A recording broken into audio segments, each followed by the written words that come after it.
Thank you, everyone, for joining us for our webinar, Set Yourself Up for Financial Success in 2025.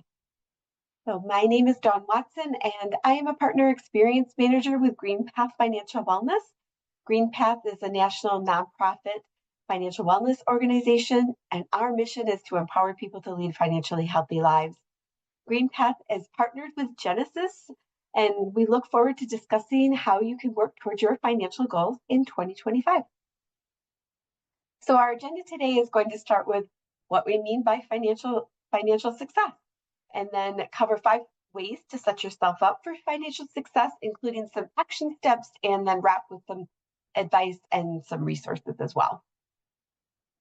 So now when we say financial success, that can mean many things for different people. For the purpose of our webinar today, let's use the definition of financial well-being that is available from the Consumer Financial Protection Bureau.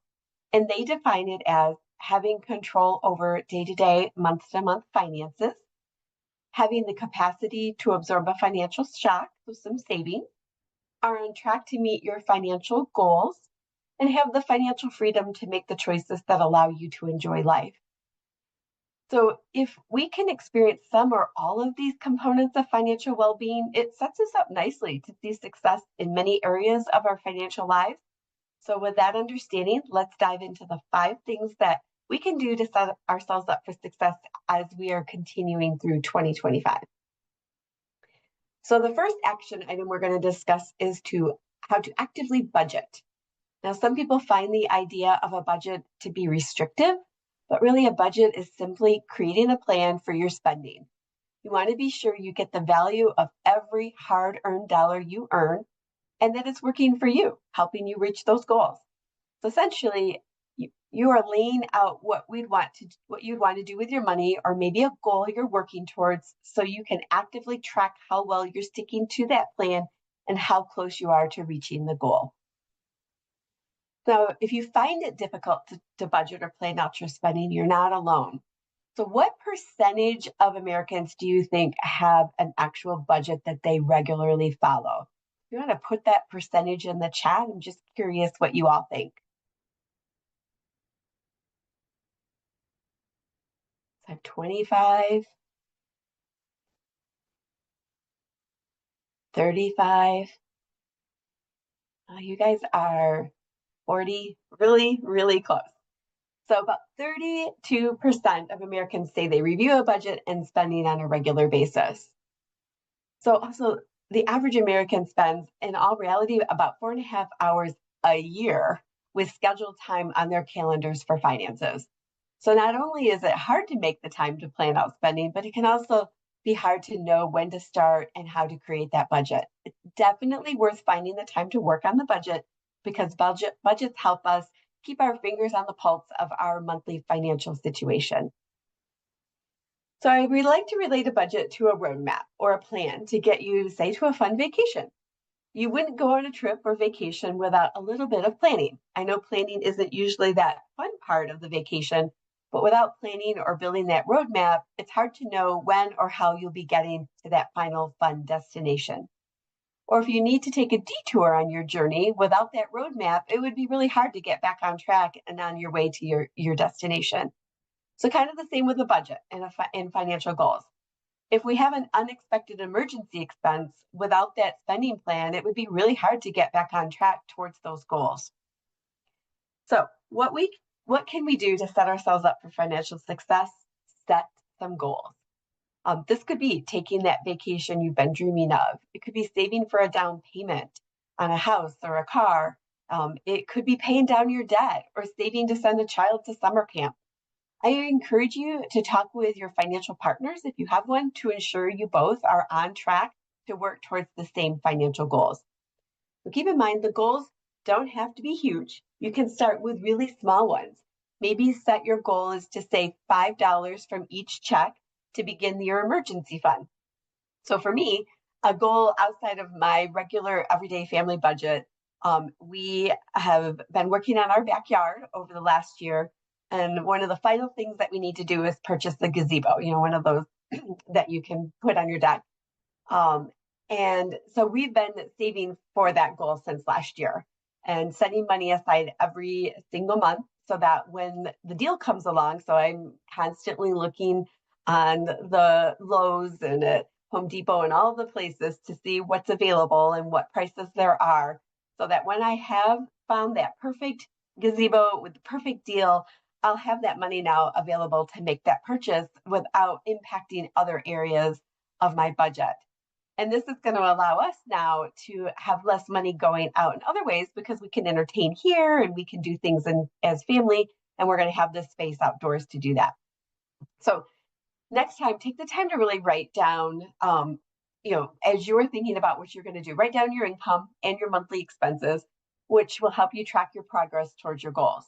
So if you're not sure where to start, I will put a link in the chat for a budgeting tool that we have on our website, your GreenPass website. There's an interactive option on this budgeting tool, or you can download a PDF and use it, hand write it out.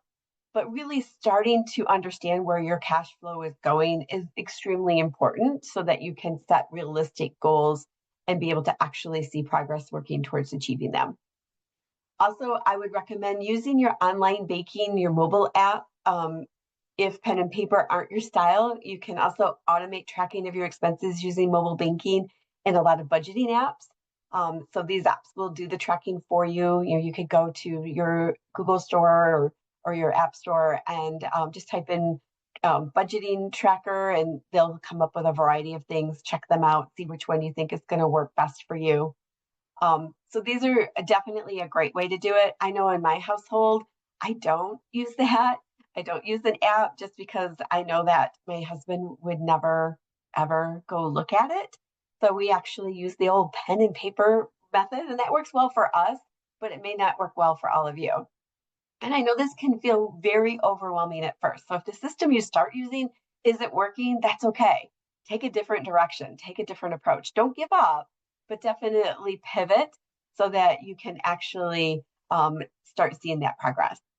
Now, again, if you still need help constructing this budget or this spending plan, you're always welcome to contact GreenPath, and we'll be sure to give you our contact information at the end. We have certified financial counselors that are able to help you kind of think about how to construct that plan and what method of tracking might be best for you. So again, please don't give up and make sure that you're working on that part of the progress. The next thing you can do is take time to understand the affordability of your monthly payment. And you're asking, okay, what does this mean? Simply put, a new expense that you might be saving towards. So if you have a bigger expense than mine, like a house or a car, which is generally going to have more than just that auto payment or that mortgage payment that you need to work into your budget. So let's take a closer look at what I'm referring to. Let's say you're getting ready to purchase a used car and you need to take out a loan, and you have planned for the monthly payment to be about $350. So again, this is not the only expense that you want to make sure that you're incorporating into your spending plan.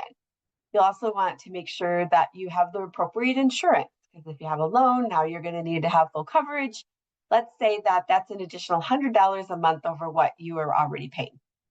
So cars also don't drive without gas in them. So if you haven't been budgeting for your gas, make sure you're thinking about your commute, figure out what you're going to be spending on a regular basis. We're going to assume about $120 a month. And then, of course, in order to keep that car in good working condition, you're going to need to manage some basic maintenance. So things like, oil changes, replacing your wipers, wiper fluid, all of those basic things. So we're estimating about $50 for those items. So if you add all those expenses up, you are now, instead of just the $350 that you would be for your payment, you've got $620 that needs to be factored into your spending plan.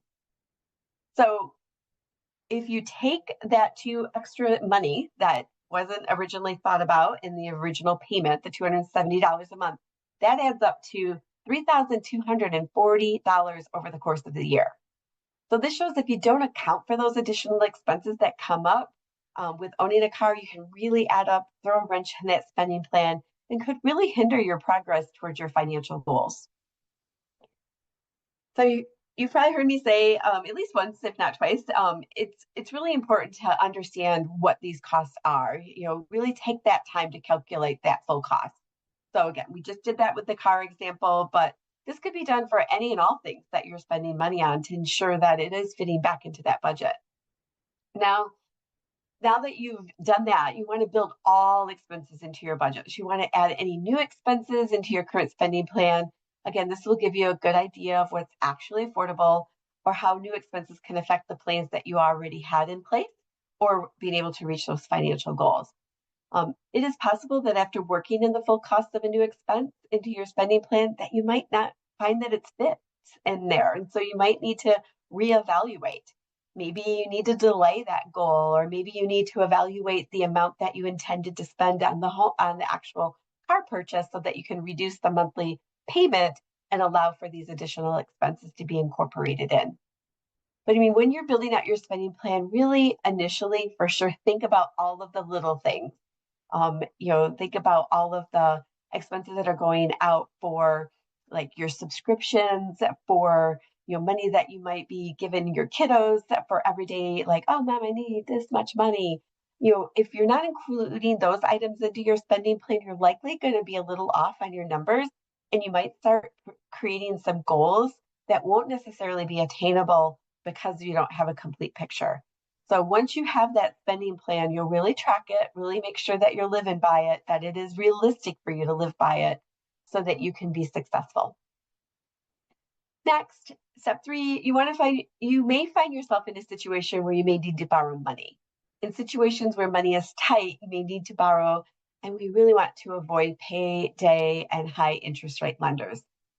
Essentially, it's really due to the cost. If we don't have that savings account quite established yet, and let's say our tire is flat on our car or something even bigger has happened and we need to get it fixed so we can get to work, you're likely going to need to find a way to do that.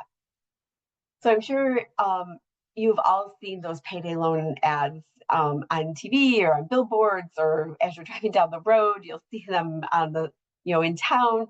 And if you're not familiar with what they are short-term, high-cost loans, which typically come due on your next pay period. So let's say that you have a car repair, again, maybe that tire, and you don't have the money to cover it. And the repair will be, in this case, we're saying $300. So maybe it was the tire and the rim. So you go to the payday lender. They make it really quick and easy. They'll lend you that $300 and then let you know there'll be a small fee of $45 when you need to pay that back. But again, this could be paid back in 2 weeks. So you're paying $45 to have access to that $300 for 2 weeks, because they're going to set it up as an automatic deduction from your checking account when that next pay period hits. So in the moment, I understand, simply because of the stress, that need has to be met. It really does sound like a good option. However, the cost of this loan is significant. So I calculated out what the cost of that loan and the annual interest rate would be. It's like 391%. So again, this is something that we really want to avoid if we can. So when things are tight, another easy or convenient thought is to borrow money from or withdraw from our retirement fund. And again, this is another thing that we really encourage you to reconsider and try to avoid if at all possible. And if you can't, be sure to talk to a professional about the best way to go about this. If you can't find an alternative option, really understand the impact on future contributions or tax impacts that this may have.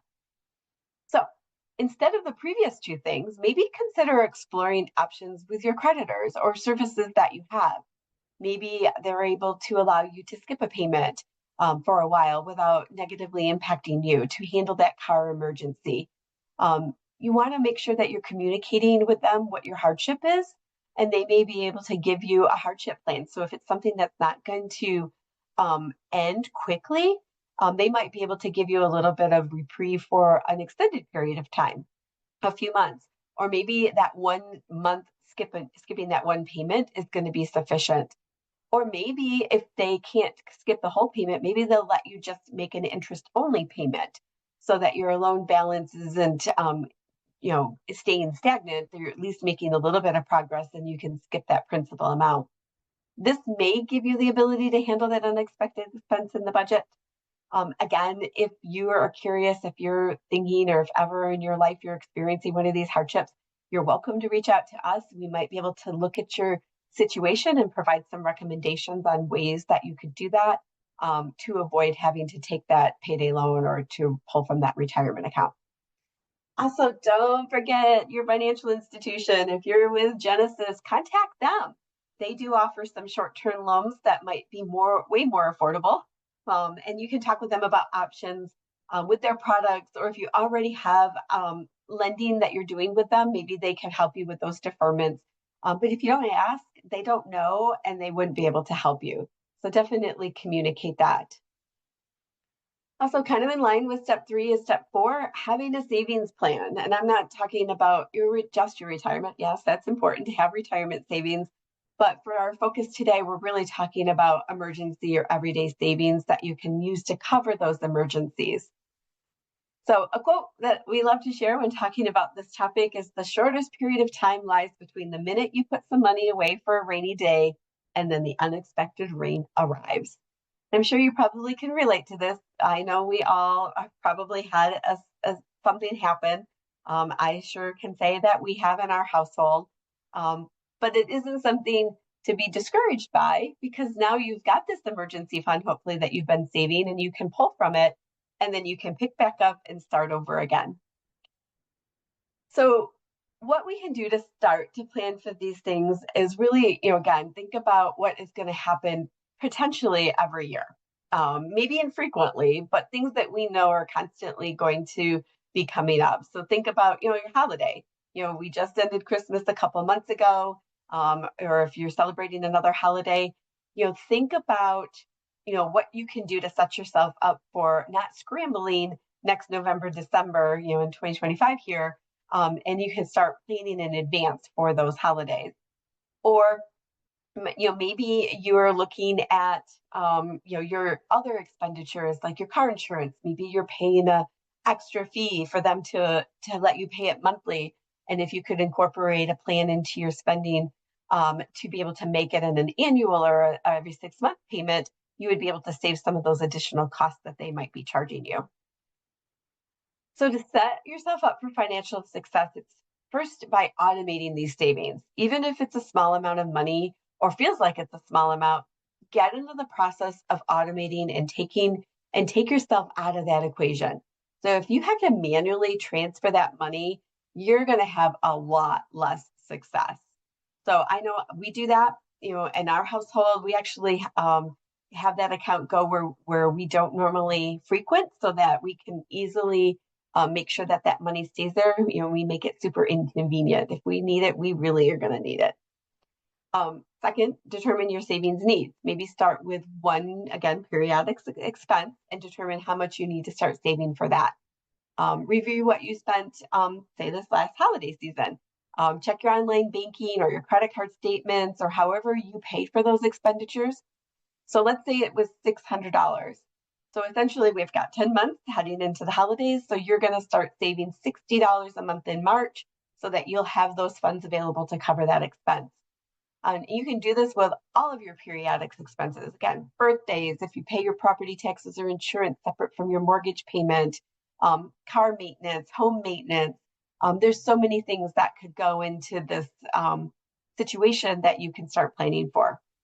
So we say create this sinking fund. This is nothing more than a fancy name for a savings account dedicated for a specific expense.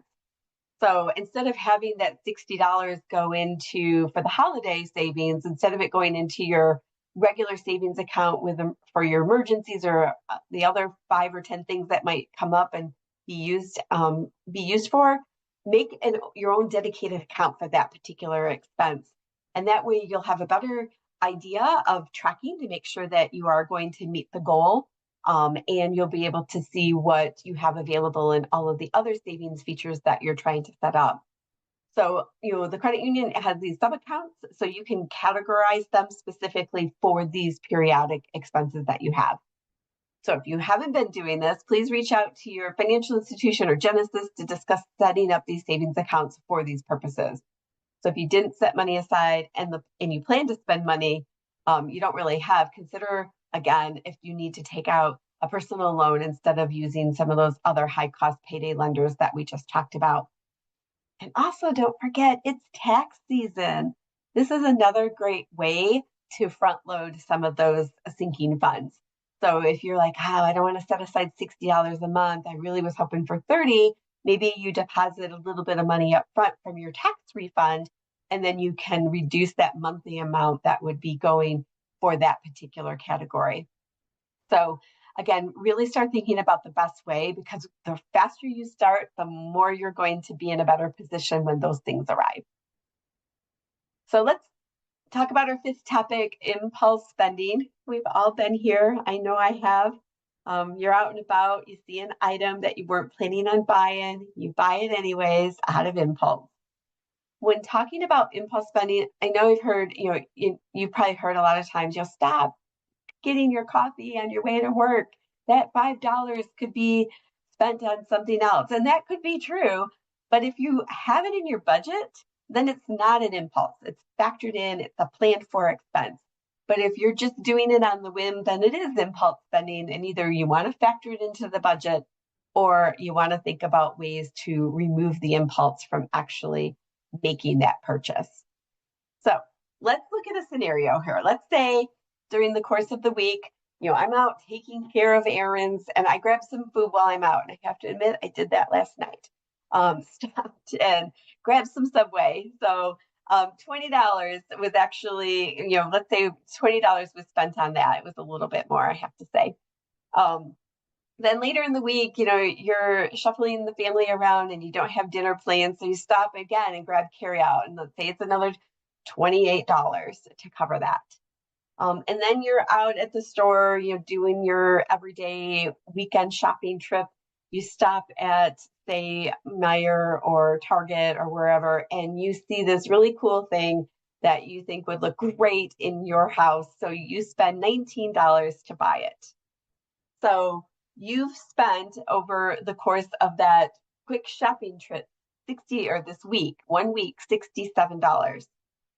So if that wasn't part of your spending plan, $67, that's a lot of money that could have gone towards a specific goal, maybe that vacation again, or that car purchase you want to make, or whatever that is. So it's helping identify the different things that you're choosing to spend your money on to make sure it aligns with what those goals are. So again, this impulse spending, if you add it up over the course of 52 weeks, that's like $3,500. That's just a ton of money. So I encourage you to really try to avoid these detours. If we go back to our original scenario on your, when you're creating your roadmap, so that it doesn't impact your ability to reach those goals. Or if that's something that's important to you, factor it into that budget. So what can we do in this instance to set ourselves up for success when you're out shopping and you see these things that you want to purchase? I would encourage you to try to implement the 24-hour rule. When you're shopping in the store or again on your phone and you see something that you really want to buy, give yourself 24 hours to decide whether or not you really still want to make that purchase. If after 24 hours you feel just as excited to make the purchase, go ahead and do that, but be sure to review your budget and know how you're going to fit it in. So in most cases, if you give yourself some time between the excitement of the moment and the actual purchase, you can find that initial excitement kind of wears out and you don't actually want to buy it after all. Or factor into your budget with some limits. You can also set these, I'll call them spending limits. Say $20 of impulse spending can be done. It's part of your budget. So if you spend a random $5 on coffee, or if you go and buy something at Meijer again that you weren't planning to, you have that little bit of wiggle room in your budget because you've already incorporated that $20 in your kind of slush fund, impulse buying fund, however you want to define it. So I encourage you to, again, really think about the underlying causes of what lead you to impulse spending. It's going to be different for everyone. The idea is to help identify it so that you might be able to change some of the habits. So if you notice that your mood is down and you turn to retail therapy and buy things that give you that little bit of dopamine boost and it brings you out of that slump, try replacing that habit with something healthier and cheaper.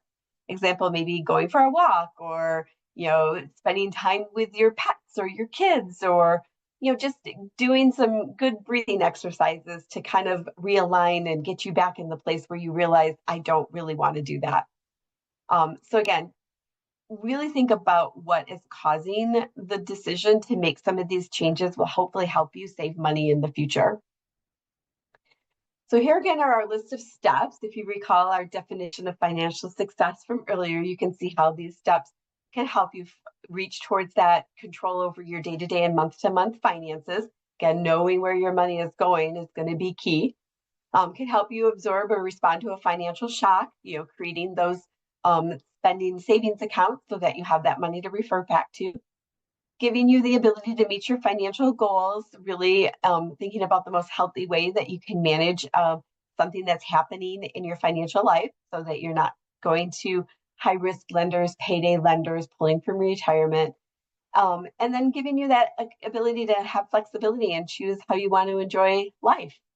So hopefully these steps have given you a few ideas on how you can start to activate. So as we start to close out, I do want to offer some advice. So if you start 2025 with a New Year's resolution, if you haven't been able to stick to that resolution, that's okay. Learn from it and keep improving. Create the habits that are healthy and try to stick to them over time. We all have setbacks, and that's okay. Identifying and understanding that we have them and not giving up is important. Make specific decisions around how you save and spend. Be intentional with your money. You worked hard for it. Have your budget or spending plan and tell yourself what you want to do with your money and try to stick to it. Don't let life just happen and assume everything will be taken care of. Finally, keep learning and keep it simple. Financial success is simple in practice, but you have to do it consistently for a long period of time. If you want to learn about a variety of topics like options to manage debt, credit, auto buying, GreenPath does have an online tool that you can access to be able to take some of these courses. There's no cost for them. They're interactive, and they might just give you that aha moment of, wow, I hadn't thought about this. And don't start the journey on your own. So if you do have questions, reach out to your financial institution. Check out their website, their online banking tools if you're not using them. Check out the budgeting tools. See if there are other products and services available that might be able to help you. Again, Genesis has a lot of resources that you might not even be aware of or haven't been using. So I would encourage you to contact them. And then, again, if you'd like to have a conversation with one of GreenPath's financial wellness experts, typically, talk 30, 45 minutes. It really depends on how much time you have. And you're welcome to call us more than once if you have additional questions that come up. But we will listen to what your goals are and work with you to build that roadmap to help you reach those goals. And this can help you, again, kind of figure out what that spending plan looks like, give you some additional resources. So please feel free to give us a call. I'm going to throw into the chat the Genesis information as well as the GreenPath information. So if you need to reach out or check out the websites for either, you will have those as well. So I do want to open up the chat to see if there's any questions that anybody has. Yeah, somebody did put a comment in. How about budgeting for the car so you don't have to take a loan out? Absolutely. If that's something that you have the capacity for, by all means. Unfortunately, most people don't. I mean, cars are so expensive, and if they weren't planning for it and something happened, let's say they were in an accident and their car got totaled, but they didn't have a lot of value in that car, they may be in that difficult position where they have to make that decision fairly quickly and might not be able to save long-term for it. But yeah, if you can, great, absolutely. Any other questions?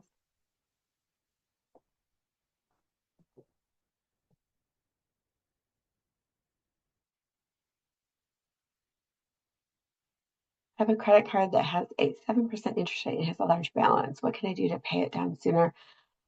One option is, the interest rate is actually pretty low for a credit card. Oh, 17. Okay, I would say 7%. That's pretty good. 17. Okay. I would, again, once you do your spending plan, look for areas that you might be able to free up a little bit more money to start applying a little bit of extra to it. And then if you have other obligations that you're paying beyond just this credit card, maybe snowball it. So as one thing pays off, then snowball that one down to the next so that you're giving more and more money. You're still not changing your spending plan. The same amount is going out. You're just now giving it all to one instead of moving that money that may have gotten paid off from that first debt and moved it over to to another budget category. You can put it into the debt repayment as well. So I would recommend kind of doing that, and just being diligent, sticking to it, and not charging it. Leave the credit card at home if you can when you go out, so that you can remove that impulse potential.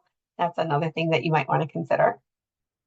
I should be putting towards savings versus retirement. I think it really depends. It's really individual as far as how much of the gross income that you should put towards savings versus retirement. I mean, in a perfect world, we would want 10% of our income set aside for unexpected or even 3 months worth of savings for, like, if we became unemployed and we needed to fall back on our savings account to be able to manage that. So I would, just really look at your overall spending, how close you are to retirement. Talk to a financial planner. If you don't have one, I'm sure Genesis could connect you with somebody there to kind of get an idea of how you are tracking for your future retirement goals, of how much you're going to need to replace income wise. Because there's so many things that go into that situation. It's hard to really give you a clear understanding of a percentage. So seek out seek out assistance from the retirement planning. Start there, and then focus on your budget, and then focus on what you can put into the savings, and what other goals you might be working towards as well. Any other questions?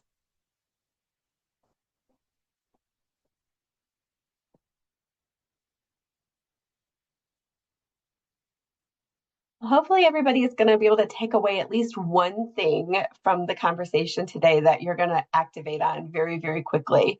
I know for me, one of the things that our family has been doing is focusing on all of those subscriptions, because that is just taking so much money out of our budget, between gym memberships and the clubs like Sam's Club and Costco and all the online streaming services, and trying to remove some of the duplicates, repetitive things, the things that we don't use on a regular basis. It is amazing at how much money we spend, and I'm assuming I'm not the only person that doesn't realize it until you start adding it up. So we went through and did an audit of everything that's coming out. I went through all of our our credit card and our bank statements and everything, and now we're in the process of canceling and removing some of those things. So again, find what's going to work to help you create some of that flexibility in the budget so that you can work towards those other goals that you're working towards. But thank you, everyone. If there's other questions, I'm happy to stay and make sure we get those answered.